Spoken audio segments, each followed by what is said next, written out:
10th में इसको पढ़े थे। अच्छा तनिषा, तानिया ज्वाइन नहीं किया क्या? उसको एक बार बोल दो ना, क्योंकि आज का जो टॉपिक है वो अगर छूटेगा फिर दिक्कत होना स्टार्ट हो जाएगा।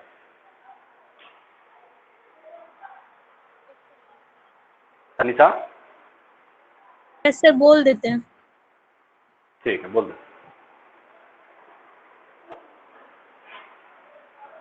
वेट कर लो, थोड़ा देर और वेट कर लेते हैं।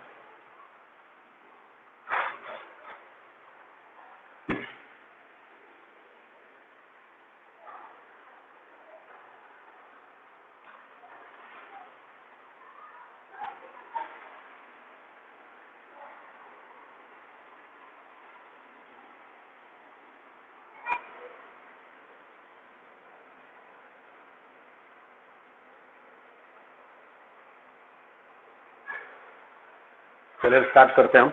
सबसे पहला चीज देख लो, यहाँ पे ट्रिगोनोमेट्री में लिखा हूं। हिंदी अगर जानो तो इसका ये होता है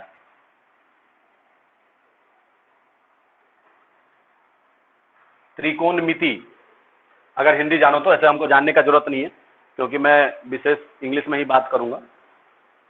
देख लो, ट्रिगोनोमेट्री को मैं अलग अलग तोड़ता हूं। देखो तो ट्राई, गोनो और मेट्री, ये 3 पार्ट में टूटा। इस मेट्रिक को हम लोग बेसिकली, ये एक वर्ड मेट्रॉन है जिससे आया है, ठीक है। और ये ट्राई का मतलब सभी लोग जानते होंगे, 3 होता है। गॉन में साइड होता है, और मेट्री मतलब मेजरमेंट होता है। मतलब एक चीज समझ रहे हैं क्या? कुछ इससे क्या समझ में है? 3 साइड का मेजरमेंट। 3 साइड को मेजरमेंट करने के लिए जिस प्रोसेस का यूज करते हैं बेसिकली उसी को हम लोग ट्रिगोनोमेट्री बोलते हैं, ठीक है। अब यहां देख लो, 3 साइड, अदरवाइज मैं इसको लिख सकता हूं कि कोई भी चीज 3 साइड से अगर घिरा हुआ, 3 साइड से घिरे हुए पार्ट को मेजर करने के लिए बेसिकली ट्रिगो यूज करते हैं। वाह, बड़ा बढ़िया हिंदी लिखा गया। चलो देखो, ट्रिगो का मतलब शॉर्ट फॉर्म है ट्रिगोनोमेट्री का, इसलिए घबराना नहीं है। देख लो, सबसे पहला एक चीज याद रखिएगा, हमेशा 3 साइड से घिरे हुए कोई भी पार्ट को, 3 साइड से घिरा हुआ क्षेत्र मतलब अगर एरिया वाइज आता हूं तो 3 साइड से घिरा हुआ कोई भी चीज क्या बनता है? देखो तो जरा, ये क्या बना? ट्रायंगल। ट्रायंगल बना। तो बेसिक हमको जानना है इस ट्रायंगल के बारे में, ठीक है। तो हम एकदम बेसिक से आ रहे हैं, एकदम बच्चा से, एकदम जो 7-8 क्लास में जो हम लोग पढ़े होंगे उससे रिलेटेड जो भी चीज बनते हैं उसको मैं देख लेता हूं सबसे पहले, ठीक है। तो देखिएगा, सबसे पहले कुछ इसकी बेसिक बातें कर लें। बेसिक्स में सबसे पहला आता है आपका ट्रायंगल। डेफिनेशन बताने की तो जरूरत शायद मेरे को नहीं है इसका कि ट्रायंगल क्या होता है। अगर ध्यान से देखो तो 3 साइड से घिरे हुए क्षेत्र को बेसिकली ट्रायंगल बोलते हैं, ठीक है। अगर इसको ध्यान से देखिए तो इसमें कुछ इसको पकड़ने का इसका एक तरीका होता है। जैसे अगर कोई ट्रायंगल है, ये ए है, ये बी है, ये सी है। ए बी सी का कोई अगर ट्रायंगल है तो ए के अपोजिट साइड को बेसिकली स्मॉल ए से डिनोट करते हैं। बी, ये बी के जस्ट अपोजिट साइड को हम लोग स्मॉल बी से डिनोट करते हैं, और सी के जस्ट अपोजिट साइड को हम लोग स्मॉल सी से डिनोट करते हैं। इस चीज को तो आप लोग अच्छे से जानते होंगे। अब इसको जरा ध्यान से देखिएगा। यहाँ पे ये ट्रायंगल, फॉर्मेशन ऑफ ट्रायंगल का एक रूल होता है,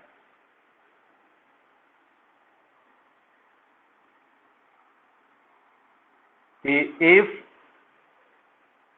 a plus b is greater than c, b plus c is greater than a, और c plus a is greater than b, अगर ये 3 कंडीशन को फॉलो करता है कोई भी चीज तो वो मेरा ट्रायंगल फॉर्म करेगा, अदरवाइज नहीं करेगा। क्या इसमें कोई दिक्कत है तो बताइए।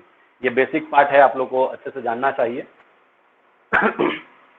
देखो और बताओ, a plus b is greater than c, b plus c is greater than a, और c plus a is greater than b, अगर ये कंडीशन फॉलो करता है तो वहां पे वो 3 साइड से, अगर 3 साइड दे दिया जाए आपको, साइड के लेंथ दे दिया जाए और वो सभी का हम अगर सम करके चेक कर ले तीसरे से, अगर 2 का सम तीसरे से बड़ा है, ठेठ में याद कर लो कि 2 का सम तीसरे से बड़ा आए, तो वहां पे उस तीनों साइड से मेरा एक ट्रायंगल का फॉर्मेशन होगा।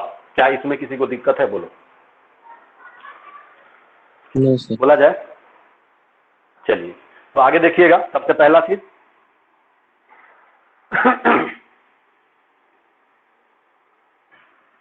सेकंड चीज देखिएगा इसमें कि अभी तुरंत मैं मॉडुलस बताया हूं, mod of c minus B is less than a। देखो ध्यान से, अब ये क्या मैं लिखा, अगर मैं मॉडुलस में बात करूं कि mod of c minus B is less than a, ये कह क्या रहा है, बोल क्या रहा है, इसको जरा देखो। अब बताओ क्या बोलेगा, जरा समझो मॉडुलस की बात से।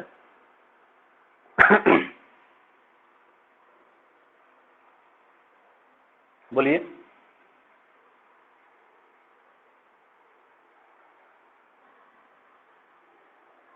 तो बोलेगा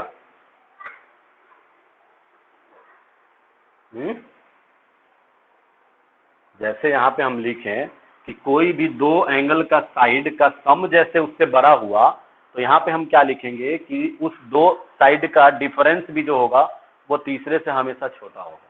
ठीक है, तो यहाँ मॉडुलस लगाने का मेन रीजन क्या होता है, इसको मैं दिखाता हूँ। चलो b माइनस सी, क्या b माइनस सी लिखे हुए थे, क्या c माइनस बी लिखे हुए थे? c minus B. चलो b minus C is less than a। अगर मैं इसको तोड़ूं, देखिएगा ध्यान से, ये दो पार्ट में टूटेगा, अंदर वाला या तो निगेटिव हो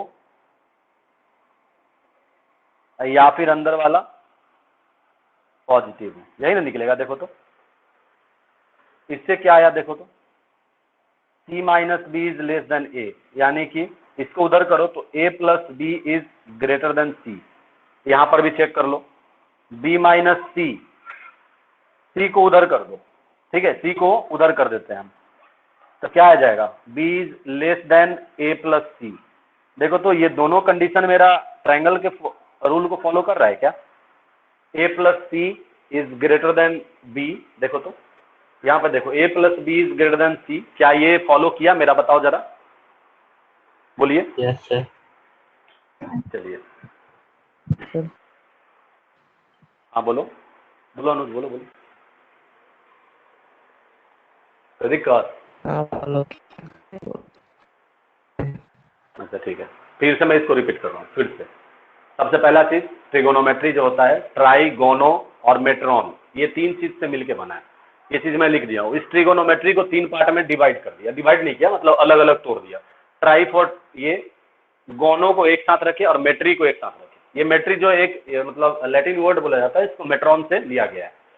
तो ट्राइगोनोमेट्री ये तो हो जाता है, ट्राई का मतलब 3, गोन का मतलब साइड, और मेजरमेंट मेट्री का मतलब मेजरमेंट। ठीक है, याद रखिएगा हमेशा 3 साइड को, मतलब 3 साइड से घिरे हुए कोई भी क्षेत्र या कोई भी एरिया को मेजरमेंट करने के लिए जिस सिस्टम का यूज करते हैं वो सिस्टम बेसिकली ट्राइगोनोमेट्री होता है, ट्रिगो जिसको शॉर्ट रूप में बोलेंगे। ठीक है, ये आपका नॉर्मल एक डेफिनेशन के तौर पे समझो ट्रिगोनोमेट्री का। तो ये हुआ। दूसरा चीज, कुछ बेसिक हम 10th लेवल से, मैं 10th क्या उससे भी नीचे जा रहा हूँ कि 9th 8th में आपको ट्रायंगल के बारे में बताया गया होगा कि कोई अगर triangle vertices A B C है तो ए के जस्ट अपोजिट वाले साइड को हम लोग स्मॉल ए से डिनोट करते हैं। अगर यहाँ पे बी है जो कि एंगल बी होता है, ये वर्टेक्स बी के जस्ट अपोजिट वाले साइड को हम लोग स्मॉल बी से, और इसके जस्ट अपोजिट वाले साइड को स्मॉल सी को से डिनोट करते हैं। तो यहाँ पे कंडीशन आता है फॉर्मेशन ऑफ ट्रायंगल का कि अगर आपके पास 3 साइड दे दिया जाए और तीनों साइड का लेंथ दे दिया जाए तो वहां पे ट्रायंगल फॉर्म होगा कि नहीं होगा, ये कैसे पता करिएगा? तो याद रखिए हमेशा, any sum of any 2 side is always greater than third side, then formation of triangle is occur, मतलब होगा, अदरवाइज नहीं होगा।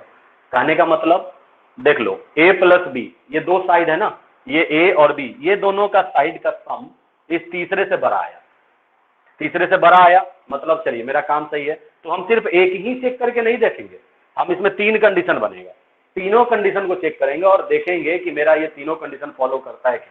अगर ये फॉलो नहीं किया तो वो साइड से कभी भी ट्रायंगल फॉर्म नहीं होगा। कोई दिक्कत है बोलिए किसी को? एकदम बेसिक से मैं आ रहा हूँ, ये सब चीज आपको नहीं जानना है, लेकिन फिर भी मैं बता दे रहा हूँ, कारण है। दूसरा चीज, मॉड ऑफ बी माइनस सी हम क्यों लिखे?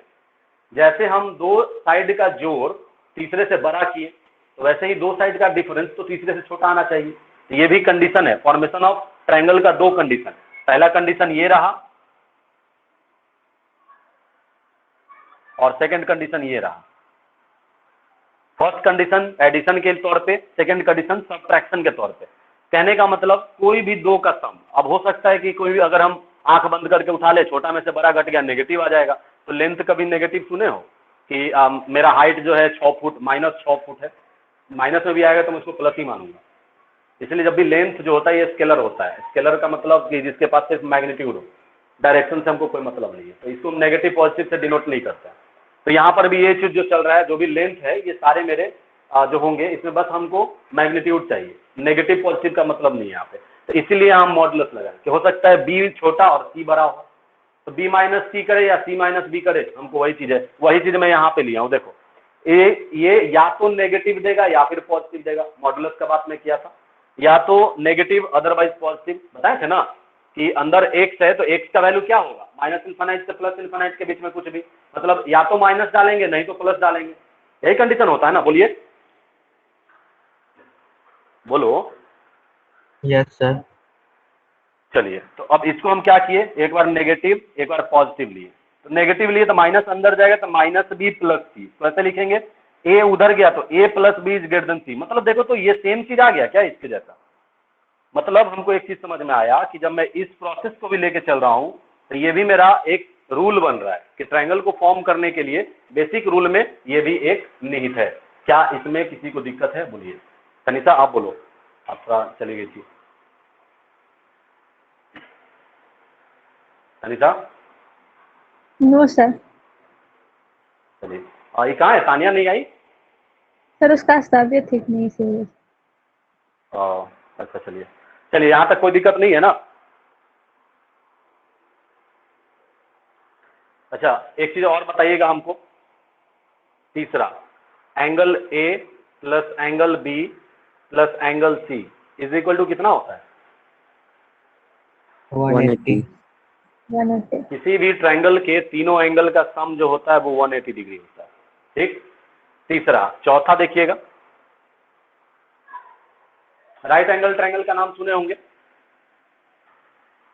राइट एंगल ट्रायंगल,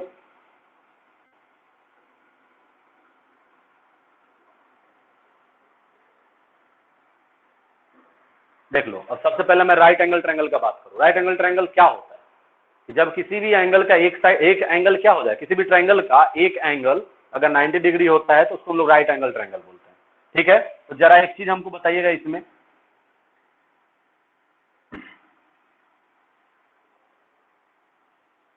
ये राइट एंगल है, अगर ये ए बी सी है तो इसमें कौन परपेंडिकुलर होगा, कौन बेस होगा, कौन हाइपोटेनस होगा? बताइएगा कोई। A B perpendicular. कैसे बोल सकते हो कि ए बी इसके परपेंडिकुलर रिस्पेक्ट होगा? में हम तो कोई एंगल ही नहीं दिए हैं भुआ। परपेंडिकुलर, बेस और हाइपोटेनस तो फिक्स है कि ये हाइपोटेनस होगा, लेकिन एक चीज हमेशा याद रखिएगा, बेस और परपेंडिकुलर डिफाइन करेगा हमेशा एक एंगल, जो कि या तो यहां हो, अगर मैं इसको अल्फा मानता हूं, इसको बीटा। देखिएगा ध्यान से, अल्फा के थ्रू अगर चलें तो फॉर एंगल अल्फा अल्फा के लिए यहां ए बी जो होगा वो परपेंडिकुलर होगा।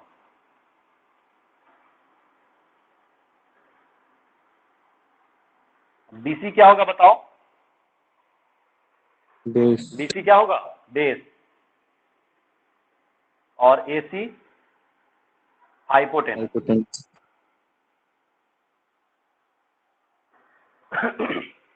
तो वैसे ही अल्फा के लिए करते तो ये बेस बन जाता, सॉरी बीटा के लिए करते तो ये बेस बनता और ये परपेंडिकुलर हो जाता। अब याद रखना हमेशा जब भी कोई एंगल के लिए पूछे, जैसे मैं यहाँ से अगर 10th में पढ़े हो साइन थीटा का फॉर्मूला क्या होता है? Perpendicular by hypotenuse. तो याद रखिएगा जब भी हम यहाँ पे tan अल्फा का बात किए तो ये अल्फा एंगल जो है जस्ट अपने अपोजिट में परपेंडिकुलर रखता है, और कोई भी एंगल जो होता है हाइपोटेनस और बेस पे बना हुआ रहता है। मैं लिख दे रहा हूं सबको नोट करके।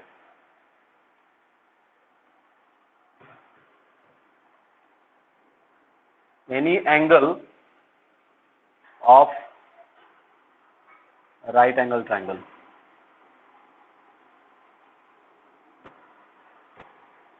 एक्सेप्ट 90 डिग्री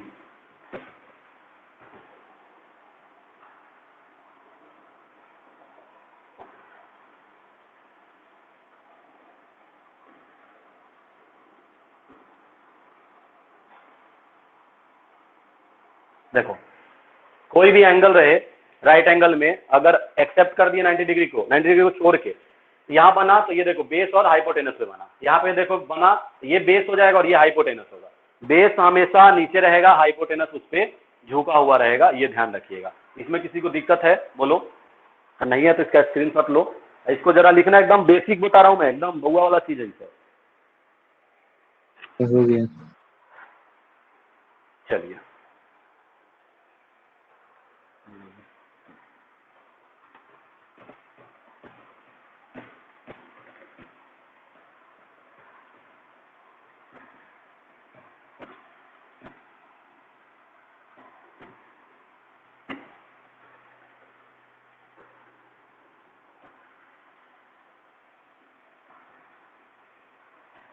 चलिए, अगर आप लोग को याद हो, कितना नंबर होता? 5वां या 6ठा, जो भी हो। अगर आप लोग को याद हो तो 10th क्लास में आप लोग साइन कॉस, टैन कॉस, सेक और कॉसेक पढ़ चुके हैं। ठीक है, तो बेसिकली इसको हम लोग बोलते हैं ट्रिगोनोमेट्रिक रेशियो। ट्रिगोनोमेट्रिक रेशियो ये बेसिकली 6 होते हैं। सबसे पहला sine x, cos x, tan x, फिर होता है आपका कॉट एक्स, सेक एक्स और कॉसेक एक्स। देखो ऐसे लिखने का रीजन है, समझिएगा ध्यान से, ये दोनों एक दूसरे का अपोजिट, फिर वैसे ही ये दोनों एक दूसरे का अपोजिट, फिर ये दोनों एक दूसरे का अपोजिट है। ये साइन देने का मतलब दोनों एक दूसरे का क्या है बोलो? अपोजिट है। तो यहाँ पे अगर ध्यान दो तो साइन थीटा का फॉर्मूला क्या होता है? Perpendicular by hypotenuse. कॉस का होता है आपका बेस बाई हाइपोटेनस। टैन का होता है आपका परपेंडिकुलर बाई बेस, यही ना होता है। दूसरा कॉसेक का क्या हो जाएगा? पलट जाएगा, ये एच अपॉन पी, ये हो जाएगा आपका एच अपॉन बी, और ये हो जाएगा आपका बी अपॉन पी। अब इसका एक ट्रिक होता है, पता ही होगा, sin cos, tan cos, sec cosec का याद करने के लिए।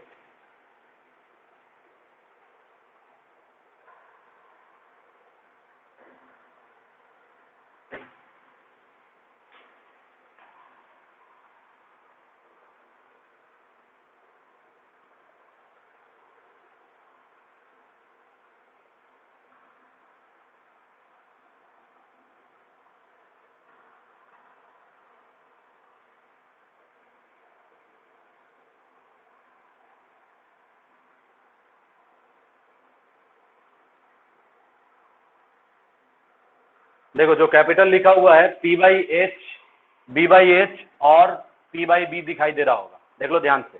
P4 यहाँ पर लिखा हूं, पाकिस्तान भूखा प्यासा, हिंदुस्तान हरा भरा। ठीक है, ये ट्रिक होता है आपका याद करने का कि पाकिस्तान भूखा प्यासा और हिंदुस्तान हरा भरा। P बाई एच, ध्यान से देखिएगा, ये क्या बन गया? ऊपर से आओ तो साइन, नीचे से जाओ तो कॉसेक। क्या बन रहा है देखो तो? P by h sine theta, H by P cosec theta. क्या किसी को दिक्कत?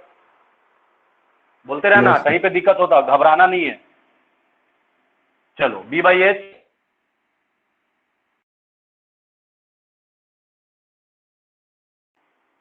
सेक थीटा। चलिए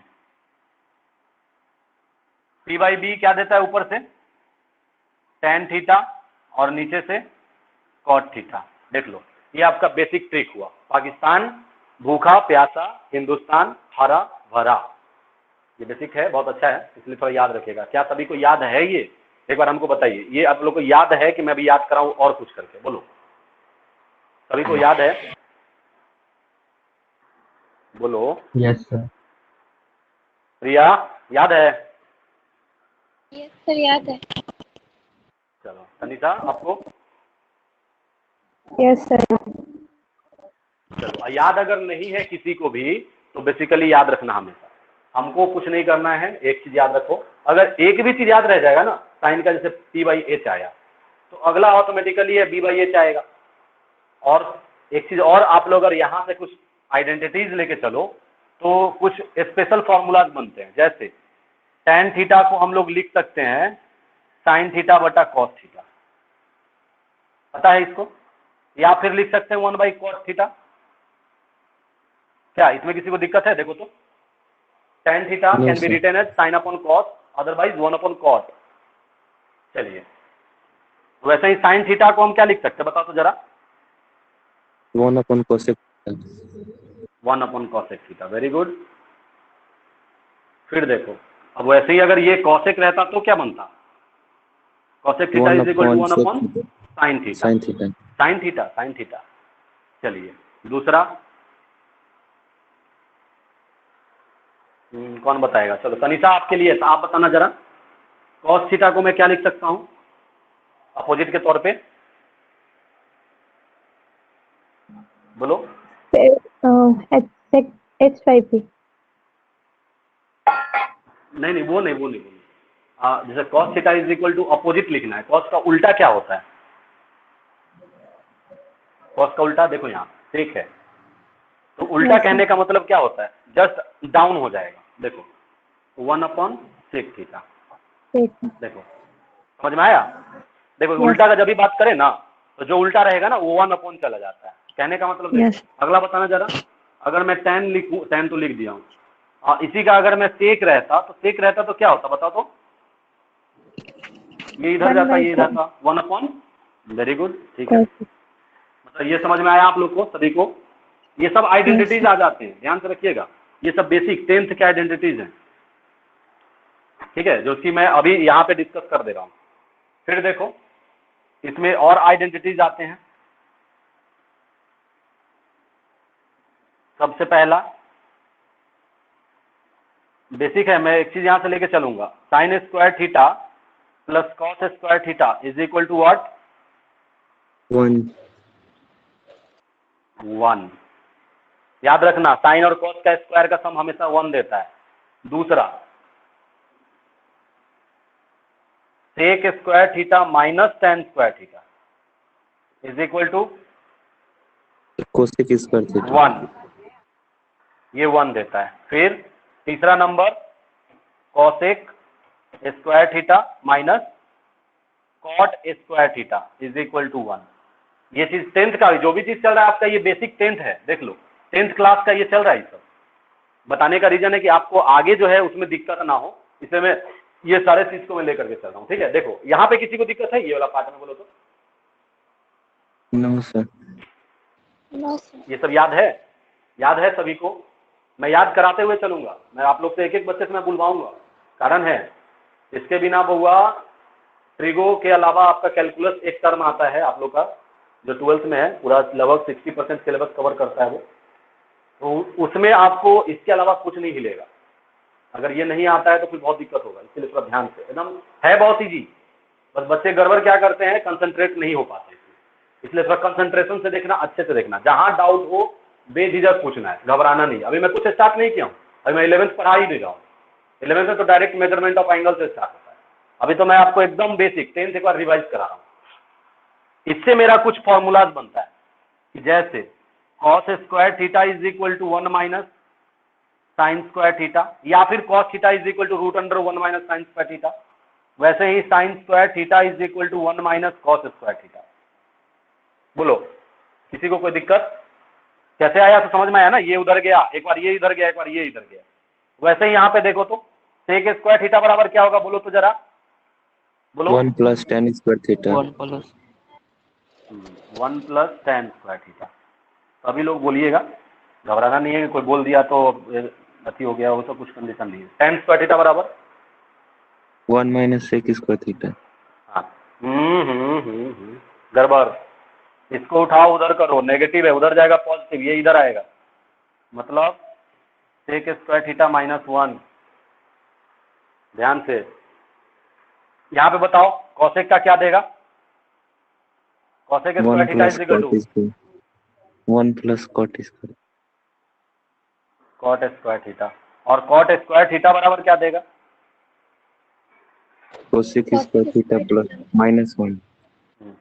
कॉसेक स्क्वायर थीटा -1। ये चीज जो भी मैं लिखा हूं ये सारे आइडेंटिटीज के आइडेंटिटीज देख लो। ये तो नॉर्मली सब जानते हैं कि ये फॉर्मूला होता है, लेकिन बेसिक जब यूज करिएगा तो आपको ये सब चीज लगेंगे। ठीक है, तो इस सबको याद करना पड़ेगा। अगर आप लोग को याद ना होता है तो हमको बताइएगा, हम बताएंगे कैसे याद करना है। ठीक है, लीजिए पहले इसका स्क्रीनशॉट। हो गया सर। चलिए, यहाँ तक कोई दिक्कत? इसको बेसिकली फंडामेंटल आइडेंटिटीज भी बोलते हैं, जो कि 10th क्लास में आप लोग को पढ़ना था। अच्छा, एंगल के बारे में क्या बोलते हैं आप लोग? एंगल क्या होता है तो बताएगा हमको?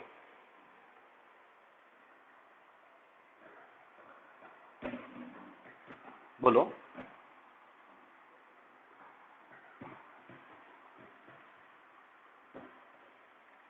एंगल के बारे में कोई बताएगा? हिंदी में जिसको कोण बोलते हैं, एंगल क्या होता है? देखिए पहले समझिए, उसके बाद आप लोग एक्सप्लेन करिएगा। मैं बारी बारी सबसे पूछूंगा, कौन एक्सप्लेन कर पाता है। मान लिए कोई भी ट्रिगो अगर चल रहा है ना, तो कोई भी ट्रिगो चाहे कोई भी चीज हो, वो एक्स एक्सिस और वाई एक्सिस के थ्रू ही चलता है।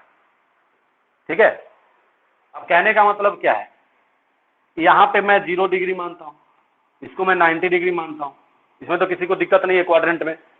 अब सबसे पहला चीज, अगर मैं मानता हूं कि यहाँ पे कोई एक पॉइंट है जो कि x0 है, इसको अगर मैं कुछ रोटेट कराता हूँ, कुछ हल्का रोटेशन कराता हूँ, इसको पकड़े हम ऐसे और रोटेट करा दिए, देखो रोटेट करा दिए तो अभी यहाँ पहुंच गया। और इसका कुछ हो गया x, यहाँ पे आया, मान लिए ये x और y हो गया। ठीक है, तो यहाँ से यहाँ का रोटेशन कुछ लेंथ कवर किया क्या? देखो तो सेंटर पे जो यहाँ है, यहाँ पे कुछ यहाँ पे डिस्टेंस कवर किया है क्या? बोलो। Yes, sir. तो याद रखिएगा हमेशा, जब कोई भी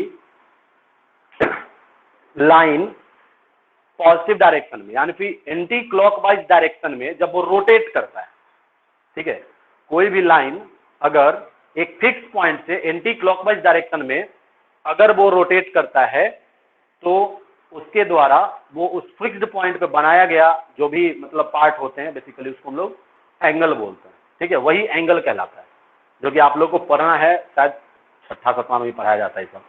तो याद रखिएगा। अब पॉजिटिव एंगल और नेगेटिव एंगल क्या होता है इसके बारे में बताता हूँ। एंगल हमेशा जो मेरा होता है वो एंटी क्लॉकवाइज डायरेक्शन में चलता है, अगर क्लॉकवाइज डायरेक्शन में आया तो वो नेगेटिव हो जाता है। एंगल के बारे में बता दे रहा हूं मैं।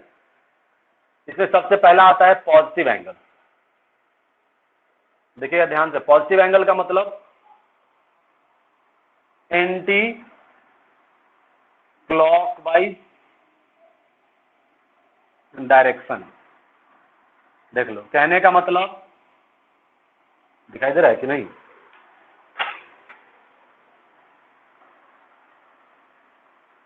एंटी क्लॉकवाइज डायरेक्शन कहने का मतलब ये ओरिजिन है, एक्स है, वाई है। मान लिए कि यहाँ से ये एंटी क्लॉकवाइज डायरेक्शन है, मतलब यहाँ पे आया, तो यहाँ से यहाँ ये रोटेशन हुआ, ये रोटेशन एंटी क्लॉकवाइज डायरेक्शन, इसको थीटा बोलते हैं। ये पॉजिटिव एंगल हुआ। इसको अगर मैं बोलूँ तो ये पॉजिटिव एंगल, कारण एंटी क्लॉकवाइज डायरेक्शन में ये देखो घड़ी ऐसे चलता है, ये मेरा ऐसे चल रहा है, उल्टा चल रहा है। घड़ी के विपरीत दिशा में जब चलते हुए जो भी कोई भी रोटेशन हो, उसके द्वारा सेंटर पे बनाया गया जो भी पार्ट होते हैं, उस पार्ट को बेसिकली एंगल बोलते हैं। तो ये एंगल बना। दूसरा आता है आपका निगेटिव। अब निगेटिव एंगल के बारे में कौन बताएगा? जैसे एंटी क्लॉकवाइज आया तो क्लॉकवाइज घुमा दो। अगर क्लॉकवाइज डायरेक्शन का बात कर ले तो क्लॉकवाइज डायरेक्शन में मेरा जो पार्ट घुमा, बेसिकली उसको हम बोलते हैं नेगेटिव एंगल। जैसे एक्स, वाई, वाई डैश और एक्स डैश, ये अगर ओरिजिन है तो यहाँ पे देख लो, यहाँ पे कोई पॉइंट था, आप मूव करके यहाँ आया, तो ये देखो तो किस डायरेक्शन में है? देखो तो अपोजिट डायरेक्शन में है। Clockwise. तो यहाँ पे थीटा जो आया ये मेरा नेगेटिव एंगल हुआ। इसको विशेष ध्यान रखिएगा, पॉजिटिव नेगेटिव को अच्छे से, ठीक है। यहाँ कोई दिक्कत, पॉजिटिव नेगेटिव में किसी को दिक्कत है तो बोलो, बोला जाए। चलिए ले लीजिए इसका स्क्रीनशॉट, ये आपका बेसिक था। अब मैं जो स्टार्ट करूंगा वो आपका मेन पढ़ना है, जो कि मेजरमेंट ऑफ एंगल होता है, ठीक है। तो इसको ले लो स्क्रीनशॉट जल्दी से, मैं तब तक थोड़ा इंक भर लेता हूँ।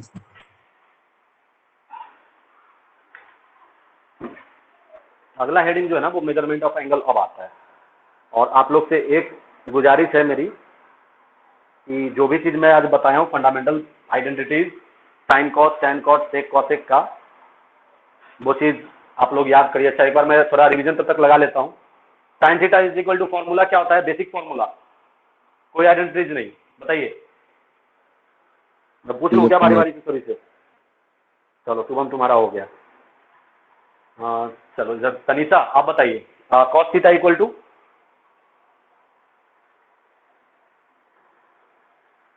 बोलो।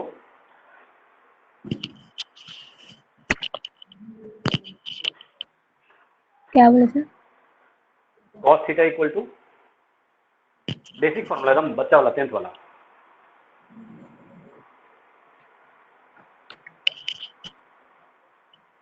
बोलो, नहीं याद है क्या?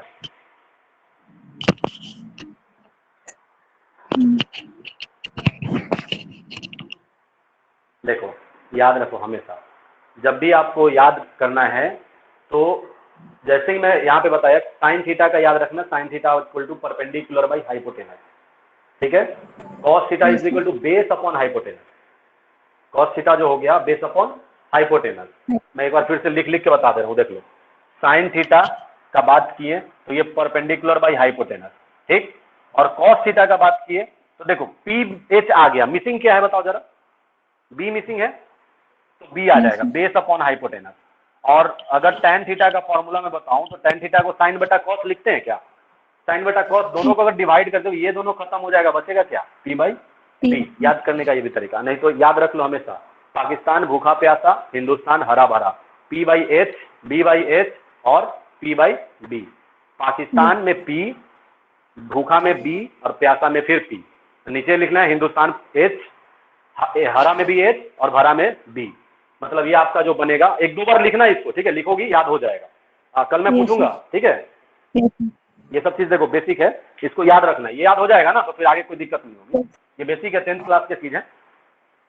इसका स्क्रीनशॉट ले लो जल्दी से, स्क्रीनशॉट ले लियो ना, स्क्रीनशॉट लेकर के अच्छा नोट करते चलना, जो भी चीज मैं बताता हूँ ना घर जाकर के जैसे ही मतलब क्लास ओवर होता है तो बैठ करके आराम से नोट करिएगा एक जगह अच्छे से। ये आपका बेसिक यहां से स्टार्ट होता है, मेजरमेंट ऑफ एंगल, ठीक है। मेजरमेंट ऑफ एंगल जो है बेसिकली हम लोग हर पूरे यहां से जो भी चीज पढ़ेंगे ना वो हमारा एक राइट एंगल के लिए पढ़ा जाएगा, ठीक है। अभी से जो भी चीज चलेगा वो सिर्फ राइट एंगल के थ्रू चलेगा। यहाँ हम लोग कोई भी ट्रायंगल, राइट एंगल ट्रायंगल के अलावा जैसे ही जाएंगे तो उसको हम लोग एसओटी बोलते हैं, सॉल्यूशन ऑफ ट्रायंगल, ठीक है। जैसे ही आपसे अगर बात करें कि हाँ यहाँ राइट एंगल ट्रायंगल नहीं है, एनी ट्रायंगल बोल रहा है, तो हम यहाँ से भागेंगे सीधा एसओटी में। वो सेकंड थर्ड पार्ट आता है ट्रिगो का। ट्रिगो का 3 फेज है, अभी मैं फेज 1 चला रहा हूँ। इस फेज में आपको बेसिकली मैं क्या क्या बताऊंगा तो बता दे रहा हूँ। अभी मेजरमेंट ऑफ एंगल, एंगल को डिफाइन करने का 3 मेजरमेंट होता है, हेक्साडेसिमल, सेंटेसिमल और एक रेडियन, ठीक है। हेक्साडेसिमल को बेसिकली हम लोग बोलते हैं डिग्री, सेंटेसिमल को बोलते हैं हम लोग ग्रेड, और लास्ट क्या बोले थे, रेडियन, जिसको हम लोग सर्कुलर मेजरमेंट भी बोलते हैं, सर्कुलर सिस्टम जिसको हम लोग रेडियन बोलते हैं। तो बेसिक हम लोग को जानना डिग्री और रेडियन, लेकिन कभी कभी एग्जाम्स में पूछ देते हैं ग्रेडिंग के बारे में, तो मैं वो सारे के बारे में बताऊंगा। सबसे पहले इसको जान लेते हैं। मेजरमेंट ऑफ एंगल जो होता है बेसिकली 3 टाइप का होता है, ठीक है। मेजरमेंट ऑफ एंगल क्या होगा, जब हम कोई भी एंगल को मेजर करें तो सबसे पहले उसको हम राइट एंगल के हाव भाव से चलेंगे और उसको ढूंढते हुए चलेंगे, ठीक है। मतलब यहाँ से जो भी चीज चलेगा वो सारे यहाँ जो भी डिस्कस होंगे, all theories are about of right angle.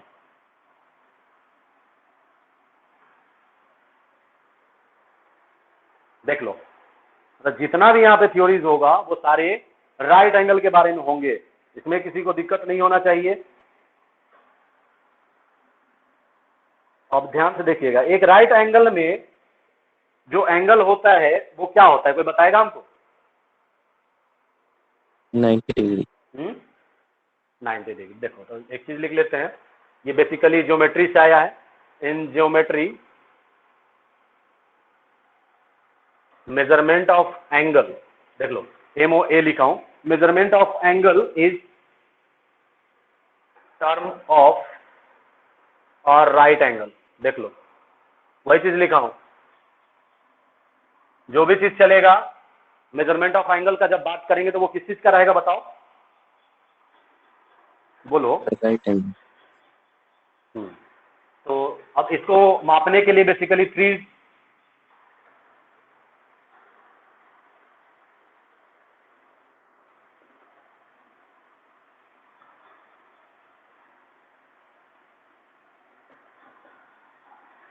MOA समझ में आ रहा है ना?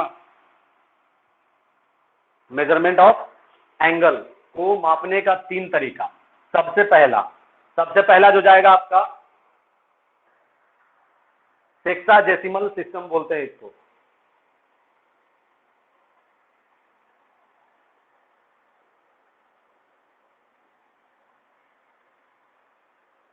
इसको बेसिकली डिग्री सिस्टम भी बोलते हैं।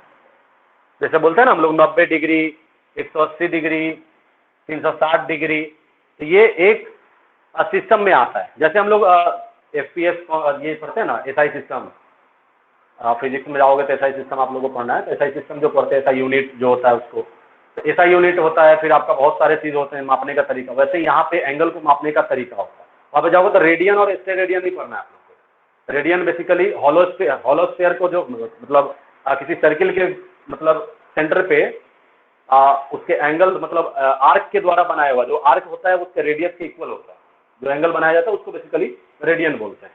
और वही हॉलो मतलब जब स्फीयर में बात करेगा तो उसको स्टेरेडियन बोलते हैं, जो कि आप लोग को आगे पढ़ना है, मैथ्स में नहीं पढ़ना है, फिजिक्स में पढ़ना है। देख लो इसमें एक चीज हमको दिख रहा है, डिग्री का सिस्टम। अब डिग्री सिस्टम बोला मेरा कहने का मतलब डिग्री आया तो डिग्री में तो हम लोग 90 डिग्री ये सब कुछ जानते हैं हम लोग, हर चीज 90 डिग्री से ही रिलेटेड आता है। तो एक चीज याद रखिएगा हमेशा, इसका डेफिनेशन होता है और right angle is divided into 90 equal parts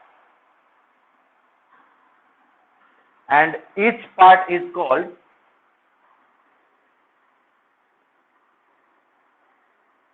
degree. अब जरा बताना, एक राइट एंगल बराबर कितना होगा बताओ? अकॉर्डिंग टू दिस डेफिनेशन हम लोग जानते थे राइट एंगल बराबर 90 डिग्री होता है। क्यों होता था? कारण समझ में आया?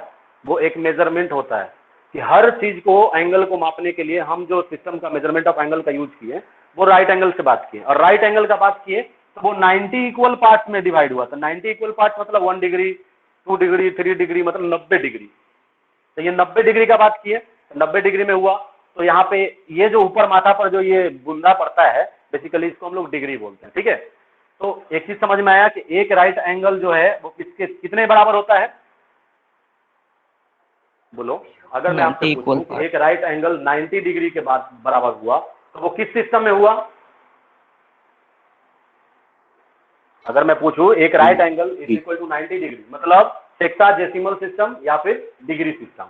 अब देख लो यहाँ पे आपको एकदम छोटा छोटा एंगल भी है, स्मॉल पार्ट ऑफ एंगल जब मापने हो तो देखना 1 degree is divided into 60 equal parts and each part is called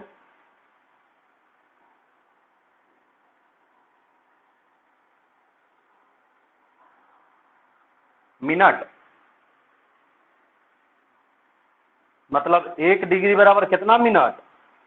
60 minute. ये मिनट का साइन है, ऊपर एगो डैश ऐसे।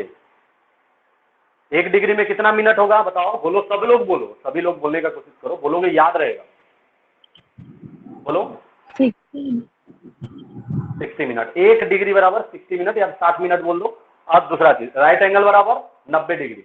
90 डिग्री का बात किए, मतलब एक राइट एंगल जो होगा 90 डिग्री के बराबर होगा। कब? जब हम सेक्साडेसिमल सिस्टम के बारे में बात करेंगे तब, या फिर जब हम डिग्री सिस्टम के बारे में बात करेंगे तब। अब जैसे मिनट है, तो ईच मिनट जो है, देखो अब एक मिनट को जो है 1 minute is divided into 60 equal part, and each part is called, guess करो क्या कहेंगे? मिनट के बाद क्या आता है? सेकेंड। सेकेंड। मतलब 1 minute is equal to 60 second. ये सब अभी मेजरमेंट है, ये मैं जब कन्वर्जन सिखाऊंगा ना उस समय ये सब यूज करूंगा। याद रखना 1 डिग्री बराबर 60 मिनट, तो 1 मिनट बराबर 60 सेकेंड। इसमें सेक्साडेसिमल या फिर डिग्री सिस्टम में। इस सिस्टम में कोई दिक्कत है बोलो? इससे ज्यादा हमको कुछ नहीं जानना। In brief, 1 right angle degree equal to 90 degree, sorry 1 right angle is equal to 90 degree, 1 degree is equal to 60 minute and 1 minute is equal to 60 second. बस यही 3 चीज हमको याद रखना है। ये लैंग्वेज लिख दी आप लोग का कॉपी सजाने के लिए, जरा इसका स्क्रीनशॉट ले लो।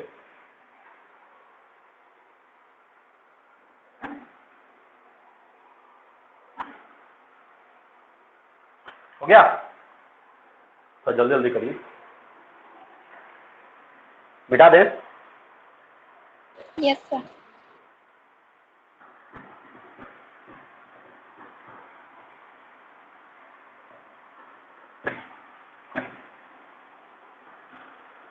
चलिए सेकेंड पार्ट देखिएगा।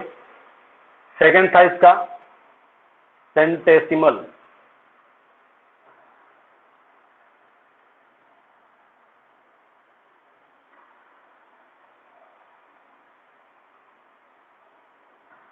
इसको हम लोग बोलते हैं ग्रेड सिस्टम। इसमें बहुत सारी खामियां थी। मतलब होता नहीं है कि अब हमको मन नहीं कर रहा है कैलकुलेशन करने का तो सब चीज में 100 से गुना करते चलो। 100 से गुना करना कितना आसान होता है पता ही होगा। 2 में 100 से गुना करो 200 बन जाएगा, 10 में 100 से गुना करो 1000 बन जाएगा। मतलब ये तो आसान चीज है। तो यहाँ पे भी वही चीज है कि इन दिस सिस्टम और right angle is divided into 100 equal part and each part is called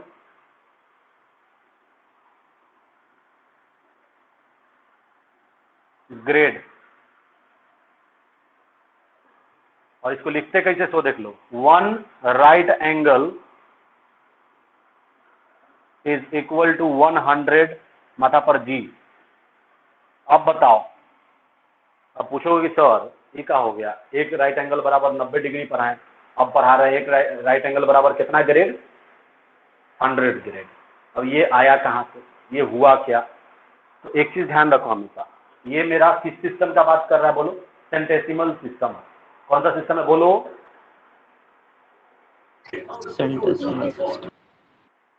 centesimal, जिसका नाम एक और क्या नाम है?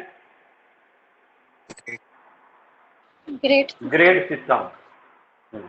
मतलब याद रखिएगा, 1 right angle is equal to 100 grade. किसी को दिक्कत? नहीं दिक्कत तो जरा बताओ, एक बार रिपीट कर लेते हैं। सेक्साडेसिमल में 1 right angle equal to 90 degree. 90 degree. 1 degree equal to 60 minute और 1 मिनट इक्वल टू 60 सेकंड। सही है। और इसमें आ जाओ तो 1 right angle is equal to 100 grade. अब यहाँ पे जैसे ग्रेडिंग सिस्टम है ना, तो इस ग्रेड को हम लोग मिनट में अगर बदले तो, अब उतना मैं लैंग्वेज नहीं लिखूंगा, डायरेक्ट लिख रहा हूं, देखिएगा। 1 grade is equal to 100 minute. इसको ऐसे लिखते हैं, ठीक है। इसको ये साइन जो है आपका, साइन पकड़ लोगे ना, 1 grade is equal to 100 minute. वैसे ही 1 minute is equal to 100 second. इसमें सब 100 का गिनती चलता है। तो ये जो सिस्टम है बेसिकली इसको हटा दिया गया।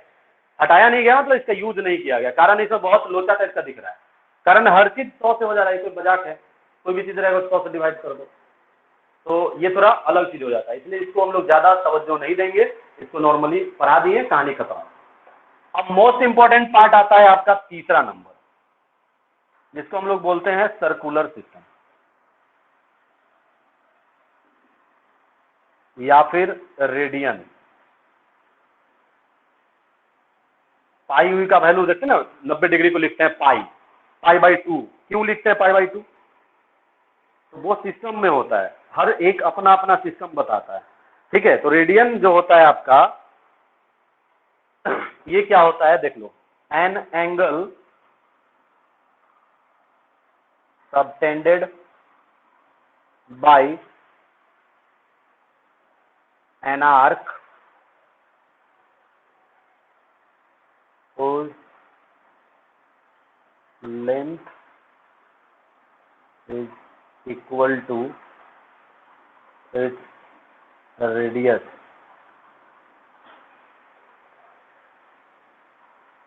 देख लो इसका मतलब क्या हुआ, तो देख लो, पढ़ो इसको अच्छे से। An angle subtended by an arc at the centre, अच्छा, at the centre of circle whose length is equal to its radius। मतलब देखिएगा, इसका मैं एक फिगर बनाता हूं।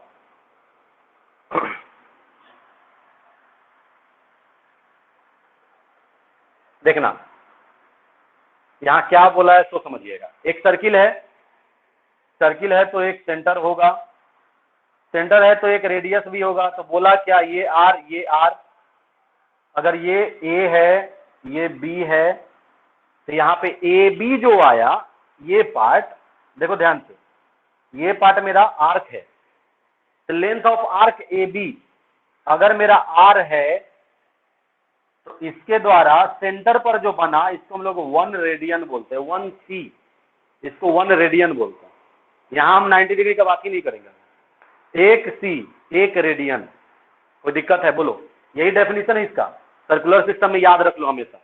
जब कोई भी सर्किल का, ठीक है, उसके आर्क द्वारा उसके सेंटर पे बनाया गया एंगल, कंडीशन कब होगा, जब उस आर्क का लेंथ उसके रेडियस के बराबर हो, तो वो हमेशा एंगल क्या कहलाएगा बोलो? 1 रेडियन। बोलोगे, समझाओगे हमको? 1 रेडियन क्या होगा बोलो? किसी भी सर्किल में उसके आर्क जिसका लेंथ उसके रेडियस के बराबर हो, ठीक है, उस सर्किल के सेंटर पर जो एंगल बनाएगा वो 1 रेडियन कहलाएगा। कोई दिक्कत? समझ में आया ये पार्ट जो भी मैं बोला हूं तो बोलो। ये वाला समझ में, अच्छे से समझना है इसको, इससे बहुत सारे क्वेश्चन बनेंगे। ये पार्ट समझ में आया सभी को? Yes sir. तनिषा आपको? Yes sir. कोई दिक्कत नहीं ना अभी? No sir. दिक्कत होगा बोलिएगा, घबराइएगा नहीं। अभी तक का क्लास में कोई प्रॉब्लम? अभी तो देखो, इसलिए मैं बताया कि अभी देखो आप लोग को प्रॉब्लम हुआ था 1-2 दिन, थोड़ा कहेंगे बीच क्लास में आप लोग आए थे। अभी जो टॉपिक चल रही है ट्रिगो का, एकदम बेसिक स्टार्टिंग से चला रहे हैं, ठीक है। इसको अच्छे से देखिए, अभी मैं एकदम बेसिक से चल रहा हूँ, इसको अच्छे से देखना है, समझना है। जो चीज़ हम बोलेंगे ना उसको याद जरूर करिएगा, ठीक है। अगर वो याद कर लीजिएगा तो कोई भी क्वेश्चन बनाएंगे जब हम लोग, उसमें आपको कोई दिक्कत नहीं होगी और कोई टेंशन भी नहीं होगी, ठीक है। देख लो जरा, यहाँ पर जो एंगल बना ये 1 रेडियन हुआ, याद रखिएगा हमेशा। यहाँ जो आपका length of arc A B कैसे लिखाता है पता है ना? ऐसे ना लिखाता है, आर है। Yes sir. तो ये जैसे ही आर लेंथ का आर्क के द्वारा किसी सर्किल में उसके सेंटर पे बनाया गया एंगल जो होता है वो 1 रेडियन का होता है, याद रखिएगा। इसका लीजिए अब स्क्रीनशॉट। इसके बाद हम आते हैं थ्योरम पे। बेसिक थ्योरम इसका जो आता है, सो मिटाया जाए इसको, फिर रुक जाओ। Yes sir.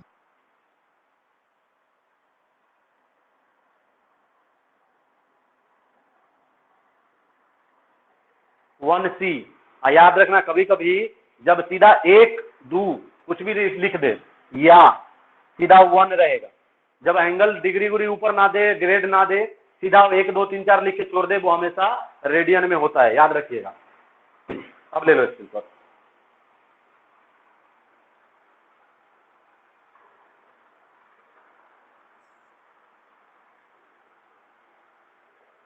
गया? बोला जाए। Yes sir. टाइम हो गया है क्या? Yes sir. थोड़ा देर और खा लूं?